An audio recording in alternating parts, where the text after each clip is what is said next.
Dog के स्वास्थ्य संबंधी समस्या का पता लगाना कई बार मुश्किल हो जाता है, लेकिन यह पता लगाना जरूरी है कि हमारे डॉग कब अस्वस्थ महसूस कर रहे हैं।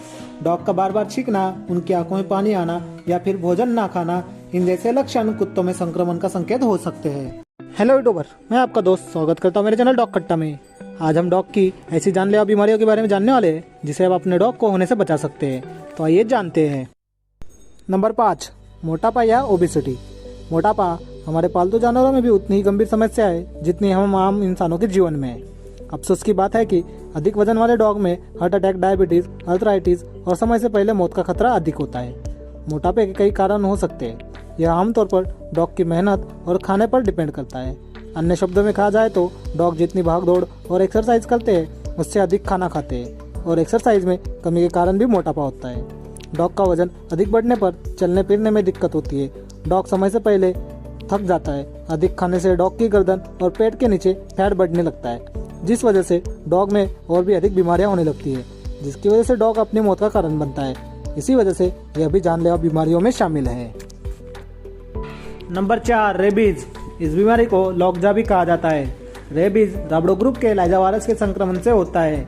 यह डॉग के ब्रेन और स्पाइनल कॉर्ड पर हमला करता है, जिससे डॉग सोचने समझने की शक्ति खो देता है। रेबीज का संक्रमण डॉग के काटने, लार और घाव के कारण फैलता है।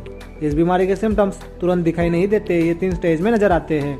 फर्स्ट स्टेज में डॉग बुखार आने की वजह से सुस्त हो जाता है। डॉग के बिहेवियर चेंज हो जाते हैं। डॉग चिड़चिड़ा हो जाता है। सेकंड स्टेज में, जिसे पर एक्यूट फॉर्म कहते हैं, इसमें डॉग उत्तेजक हो जाता है। डॉग के मुंह और जबड़े की मांसपेशियां अकड़ जाने की वजह से डॉग खाने पीने में असमर्थ हो जाता है, जिसकी वजह से डॉग कमजोर होने लगता है। लास्ट स्टेज, जिसे पर एक्यूट फॉर्म कहते हैं, इसमें डॉग के मुंह से झाग आने लगता है। किसी भी चीज को काटने दौड़ता है। पिछले पैर का हिस्सा अकड़ जाता है, जिस वजह से डॉग चलने फिरने में असमर्थ होता है। उजाले से डर के कारण अंधेरे में छिपता है। धीरे धीरे पूरी बॉडी पैरालाइज होने के कारण अचानक मौत हो जाती है। इस बीमारी को होने से रोकने के लिए रेबीज रोधी वैक्सीन मार्केट में अवेलेबल है। Number 3, heartworm.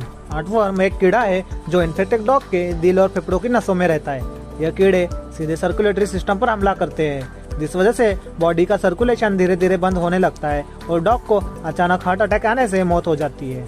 यह बीमारी मच्छरों के काटने से जानवरों में फैलती है।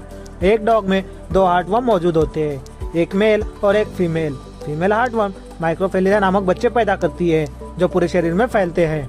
इस बीमारी के शुरुआती लक्षण आम बीमारी जैसे होने की वजह से इसे पहचानना मुश्किल हो जाता है, जैसे सांस लेते समय कठिनाई का महसूस होना, खांसते समय उल्टी आना, थोड़ी एक्सरसाइज के बाद सुस्त और थका हुआ महसूस होना, साथ ही साथ वजन का घटना। कुछ डॉग में यह आम लक्षण दिखाई नहीं देते, जिस वजह से डॉग को बचाना मुश्किल हो जाता है, लेकिन इस बीमारी का इलाज किया जा सकता है। Number 2, canine distemper. इस बीमारी को कभी कभी हार्ड पैड डिसीज भी कहा जाता है, क्योंकि यह कुत्ते की नाक और पैर के तलवों को सख्त कर देता है। कैनाइन डिस्टेम्पर एक वायरल डिसीज है जो किसी भी उम्र के कुत्तों को गंभीर रूप से बीमार बना सकता है। हालांकि बड़ी उम्र के कुत्तों में यह बीमारी कम ही पाई जाती है। यह अधिकतर नवजात बच्चे और 3 से 4 महीने के बच्चों में पाई जाती है।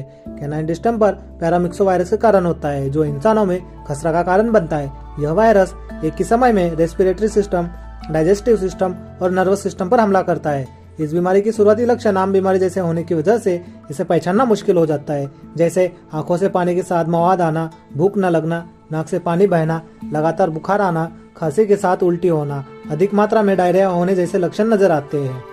इन लक्षणों को नजरअंदाज करने पर गंभीर लक्षण विकसित होते हैं, जैसे सिर का बार बार हिलना, लगातार चक्कर आना, दौरे आना, लड़खड़ाना, मुंह से लार आना, पूरे शरीर में पैरालिसिस होना। इस हालत में डॉग की मृत्यु हो जाती है।